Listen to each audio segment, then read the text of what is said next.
নমস্কার, কেমন আছেন সবাই? সুপ্রিয়ার ঘরকন্না একটা ভিডিওতে সবাইকে স্বাগত। এত সুন্দর রৌদ্র আর আমার সবজি বাগান থেকে সবাইকে অনেক অনেক স্বাগত। অনুষ্ঠান তো শেষ, বাড়ির গেস্ট এখন আছে, আর এই হচ্ছে আমার ইম্পর্টেন্ট গেস্ট, আমার জায়ের মা। মাসিমা আছে 2-3 দিন যাবৎ, খুব ভাল লাগতেছে। আমার মা তো এখন এখানে আসে নাই, কিন্তু এনারা আমাকে মেয়ের মতোই ট্রিট করে। যাই হোক, চলুন এখান থেকে ভিডিওটা শুরু করি। গতকালকে যে পরিমাণে বৃষ্টি হয়েছে, একেবারে নাজেহাল অবস্থা সবার, ঠান্ডাটাও বেশি পড়ছে। আজকে ভালো রোদ্দুর উঠছে, এটা পুষায়া যাবে সব কিছুতে।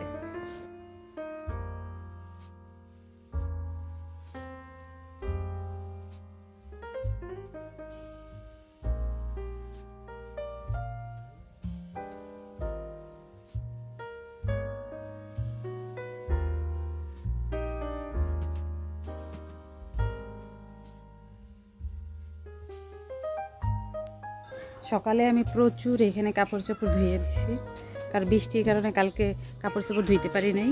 আরও একটা অনুষ্ঠান হইলে যেটা হয়, অনেক কিছু এলোমেলো হয়, গুছায় রাখতে হয়। বাসন তো বের করতে খুবই ভালো লাগে, কিন্তু এরপরে জায়গা মতো রাখতেই বেশি কষ্ট হয়। তো অনেক কাপড় চোপড় ধুয়ে দিছে, আরও অনেকগুলো বাকি আছে। তো এই সবজি বাগানটায় আসলে এখন মনটা অনেক ভরে যায়, টুকটাক করে যাই হচ্ছে, আমি স্যাটিসফাই। আর ফুলগুলোকে যা হইতেছে সুন্দর। যাই হোক, আমার সকালে রান্না হয়ে গেছে। সকালে খিচুড়ি রান্না করছে, বাবুরা খিচুড়ি খাইতে চাইছে। কালকে হচ্ছে ম্যাক্সিমাম শুধু রান্নার উপর দিয়ে গেছে, তার জন্য আমি আর কিছু করতে পারিনি। এখন তো ঘরে অনেক সবজিও আছে, শুক্রবার গেল যেহেতু, আর অনুষ্ঠানের কিছু সবজিও বেঁচেছিল। তারপর একটু শীতের সময় শাকটা না বেশি ভালো লাগে। এখন সবজিওয়ালা ডাকতেছে, যায় দেখি কি শাক আছে। সরিষা শাকটা এখন পর্যন্ত খাওয়া হয়নি, দেখা যাক পাই কিনা। রান্নাঘরে চলে আসছি। সকালে তো খিচুড়ি রান্না করছি, এখন শুধু একটু গরম গরম বেগুন ভেজে নিতেছি, ওদেরকে খেতে দেব। আমার শাশুড়ি বলতেছে থাকার জন্য, প্রত্যেকেরই তো সংসার আছে, সংসার নিয়ে ব্যস্ত থাকে। তার জন্য এখন আগে ওরা খেয়ে দিয়ে যাবে, যদি থাকে থাকবে, না থাকলে কী করবো। আজকে 4 দিন যাবত আসছে, বাচ্চাদের পড়াশোনা আছে।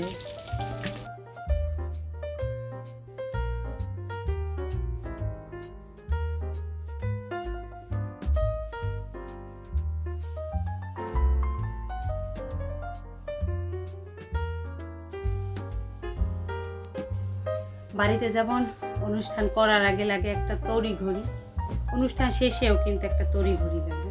সেটা হচ্ছে গুছিয়ে রাখো, আবার যেগুলো বের করা হয়েছে বেডশিট চেঞ্জ করো, এগুলো দাও। যেহেতু একটা বাচ্চা ছিল, এই জন্য আমার আগে আর কি বেডশিটগুলো চেঞ্জ করার দরকার হয়ে পড়ছে। এই বেডশিটটা আর ওই মাঝখানের রুমে, টিভির রুমের এই দুইটা আগে পরিষ্কার করে দিই, তারপরে আরও আছে। একবার কিন্তু কাপড় চোপড় ধুইয়া লাইরা দিচ্ছি, আরও এখন 3 বালতি আছে। আজকে মোটামুটি ভালো রোদ্দুর আছে বিদায় সাহস পাইছি।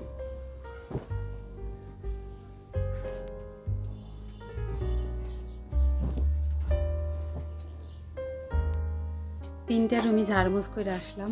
এর মাঝখানে আবার ইরাদি ফোন দিছিল, ইরাদির সাথে একটু কথা বললাম। এত ধুলো, আর ওই শীতের দিনে বেশি হয় ধুলো, কোত্থেকে আসে কে জানে।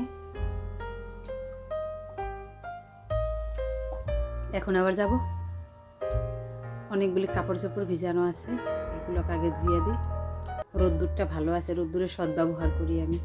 মা বলতেছে যে এত কাপড় চোপড় ভিজাইছো, কোথায় ছড়াবা, একদিনে কষ্ট হয়ে যাবে। কষ্ট হইলেও না জমি রাখতে ভাল লাগে না। এমনি শীতের দিনে কাপড় চোপড় বেশি হয়, এখানে ওখানে থাকে, ভাল লাগে না।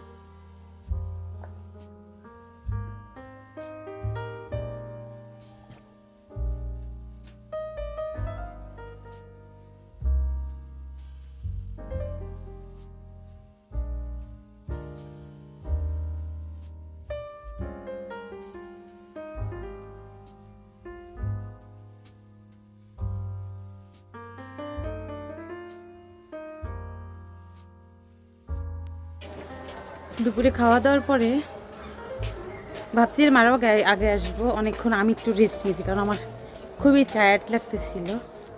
এখন আমরা ট্রেন লাইনে ঘুরতে আসছি, যেটা সুশান্তর ফেভারেট, সেখানে আসছি। বেসিক্যালি জানি না এই টাইমে ট্রেন আছে কিনা, বাট আসলাম। আর কিছু হোক না হোক, লাইন দিয়ে হাঁটাহাঁটি করতে পারবে।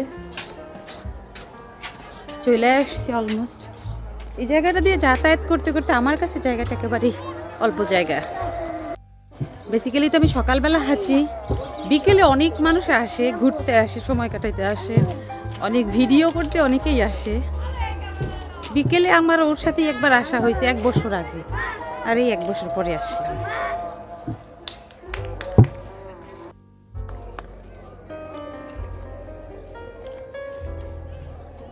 একটা ট্রেন আছে বুঝছো, আসবে।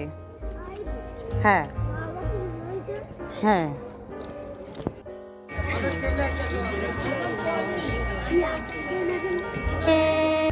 সেইবার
নিবিড়ে ডাকতে না একটু। আলু সিদ্ধ আছে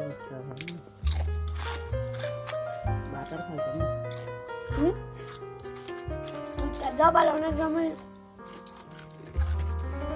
আলু দেয় না। শরীরটা বেশ খারাপ লাগতেছে, এর মাঝখান দিয়ে হলো কি বৃষ্টির কারণে আবার একটু ভালো লাগতেছে। তো আমি যদি খাওয়া দাওয়া করি আর রান্না করি তাহলে আমার শরীর ভালো হয়ে যায়। তার জন্য এখন বাচ্চাদের নিয়ে পাঁপড় ভাজছি আর ফুচকা ভাজলাম, আলু সিদ্ধ বসাইছি, খাবো। তুই খাবি? খাওয়ার জিনিস আমার কেউ আটকে রাখতে পারবে না।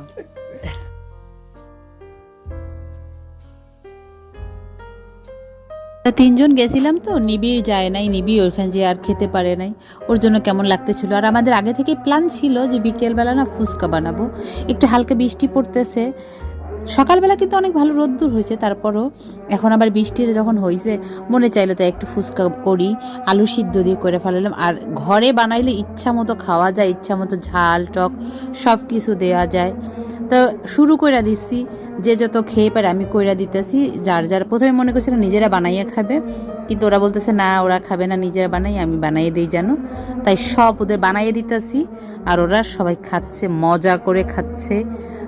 দেখাইতে পারতেছি না আমি ভিডিওতে যে ওরা মুখের ভঙ্গি কিরকম করতেছে।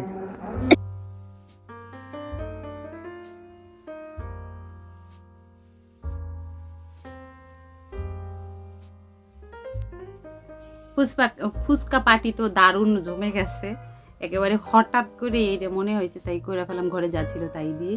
আজকে আলু দিয়েই ফুচকা বানাইয়া দিছি। যাই হোক প্রচণ্ড ভালো খাইছে ওরা, সবাই মিলে যায় নাই বেদে পার্টিটা হইলো। যাই হোক চলুন তাহলে ভিডিওটা আজকের মতো এখানেই শেষ করছি। যদি ভালো লেগে থাকে অবশ্যই একটা লাইক করে দেবেন, আর ভিডিও সম্পর্কে কিছু জানার থাকলে অবশ্যই কমেন্ট করে জানাবেন। সবাই সুস্থ থাকবেন, ভালো থাকবেন, সাবধানে থাকবেন।